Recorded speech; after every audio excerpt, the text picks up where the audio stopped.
Welcome back to Up Front. We're taking a look at some area races in which the August 12th primary will be all important. In Milwaukee County, Sheriff David Clarke Jr. is running for a fourth term, facing his 2010 opponent, Milwaukee Police Lieutenant Chris Mays. Both are registered as Democrats, though Clarke is well known for his conservative views. Chris Mays lost that 2010 election, so what's different this time around? Chris Mays joins us now on Up Front. Thanks very much, first of all, for being with us today. And let me begin right there. You have accused Sheriff Clarke of grandstanding, outrageous behavior, but he enjoys a fair amount of popularity, certainly, in this county. He continues to win elections, including the last one against you. So what is different this time around? Well, I think in 2010 I made the mistake of getting in the race late, and I did so because nobody else was stepping up to lead. And so I took on that responsibility. We ran a 100-day campaign, and we did achieve 47% of the vote. So I think that that says a lot for the campaign that we ran and for me as a candidate. And it says that Milwaukee County is looking for somebody to replace David Clarke, but maybe they didn't have the opportunity to get to know me and trust me with their vote in that short 100-day period. So this time around, he has engaged in a lot of inflammatory rhetoric, and people are sick and tired of having a sheriff who is more about talk and less about action. And clearly he has a track record of all talk and no action. And nothing is more indicative of that than if you look at the programs that he has cut, the crime-fighting programs that he once had and voluntarily got rid of before he received any budget cuts. Programs like the gun unit, the drug unit, the witness protection program, all cut between 2002 and 2010 before he received a single budget cut. So while he wants to talk loud on crime, he's not tough on crime, and he's certainly not effective on it. And you talk about the issues, but you also talk about the fact that you believe voters are ready for a change because they're fed up with his behavior or his personality. How much of this race do you think should be about his personality? Well, I was raised that you should be a person of action, and your actions should speak louder than your words. I think people look at him now as a sideshow. We need a sheriff who's actually going to engage our stakeholders in our community, work well with our elected officials, with our urban and suburban police chiefs, embrace faith-based organizations and volunteers and allow them to come in and help us with the issues that we're facing as a community. He's not a sheriff that does that, and because of that, he has now become an island by himself. And it's very hard to lead, because leadership is influencing people's behavior. And it's hard to do that when you haven't forged any relationships and spent 12 years tearing them down.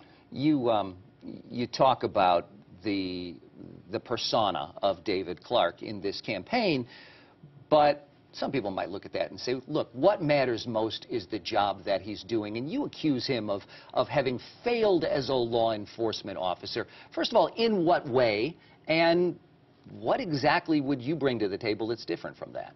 Well, there are three main areas that he is a failure. And the first is fiscal accountability.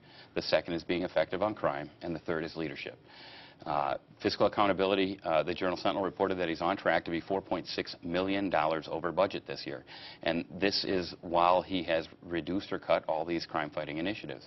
So he's not really providing any services to Milwaukee County, yet he is racking up the tax dollars. All right, before we move on, though, the fiscal cut, the budget cuts that he has experienced for his department, he would say, I suspect, that, look, I have a constitutional responsibility to ensure the safety of Milwaukee County residents.